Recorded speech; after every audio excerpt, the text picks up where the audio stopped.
Hey everyone, it's John Grimm of Grimm Swords and Knives, and today I'm going to be talking about the Schrade 162 OT Old Timer, which is what I'm assuming OT stood for, but whatever, okay for redundancy.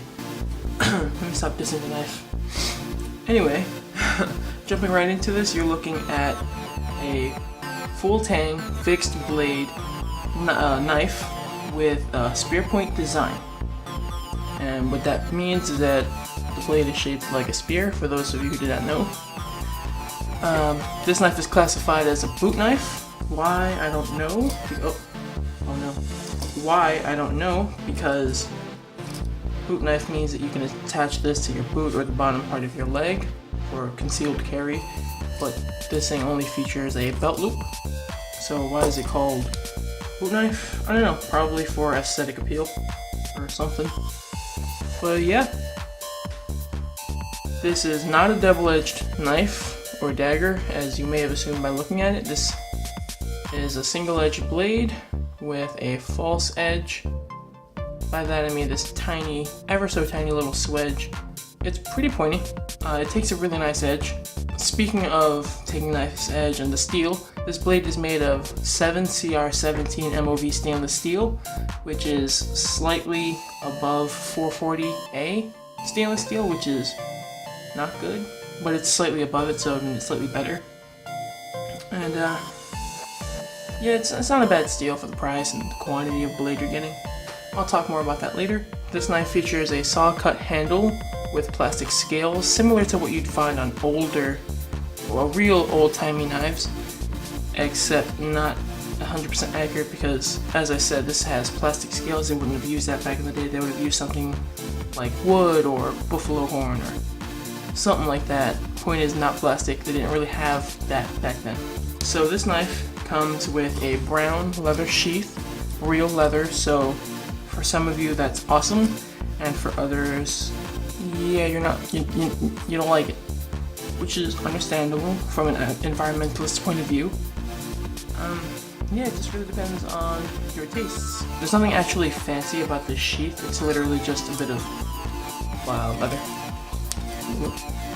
Down in there, it's really nothing fancy, just literally pieces of leather in the shape of a handle to fit the knife. Not even that great of a fit.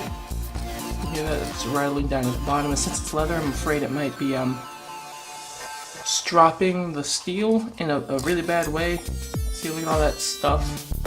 I'm always afraid that that's going to damage the steel at the edge of the blade, because it is a pretty soft steel. But yep, that's all I have to say on the sheath. It's a meh sheath. It's really quick. I should have done this at the beginning, but whatever. For some size comparison, here is the Mora Knife Companion, which is a face blade that I love, and I recommend you check it out. I'll be putting a card right up there for you to check it out if you're interested. And here is your Schrade yada yada old timer. You can see they're close to the same length, but you got about an extra 3/4 of an inch blade there. Slightly longer handle. But yeah, that's size comparison. It's a relatively smaller knife than your Mora Knife Companion, which means that for bushcrafting purposes, it'll be less than ideal. Mainly for aesthetics and for people who like the old-timey look, or maybe nostalgic reasons. It's a nice knife. I mean, it is a full Tang blade. It does have actual screws. I'll talk more about that in a second. Speaking of these screws and stuff, this bolster isn't actually brass. It's actually a nickel silver component. Not component. Is it a component? A mix. Yeah, it's a compound. Something like that. This is nickel and silver, not actually brass, which leads me to believe that these stuffs are also not actually brass. But even if they were, it doesn't matter, because this little old-timer brass emblem isn't, like, it's just a really thin slab glued onto the plastic scale, and these brass peened rivets or whatever aren't actually peened rivets whatsoever. They're actually little brass caps that are covering up Phillips head screws, excuse me. Dimensions on the blade are the actual blade length from where you can cut to the very tip of the blade. You're looking at 3 5/16 inches, and the handle length from the very end of the bolsters to the end of the handle, we're looking at 4 inches exactly, and And the overall length of the blade, including this little ricasso area, we're looking at 7 7/8. This blade features a full flat grind. It's kind of thin behind the edge, not as thin as you probably want, which means it probably could have eaten more metal away, but they really wanted to focus on that secondary bevel, I guess for rigidity of the edge. Yeah, so I guess they compromised with a little bit less slicing power and a little bit more durability on the edge, which makes sense seeing how it's made of a soft steel. Let's talk about the price. The reason I'm feeling meh about this price, but slightly more on the good side, is because this knife is going to cost you about $24 on Amazon. $24 is a price range where you could either expect really good for the price or really bad for the price.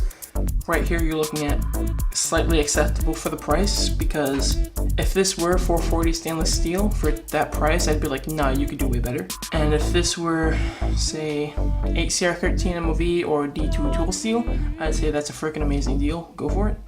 But it's 7CR17 MOV stainless steel, which is, it's slightly underneath 8CR13, but it's slightly above 440A. You're getting a knife that has 3 5/16 inches of blade.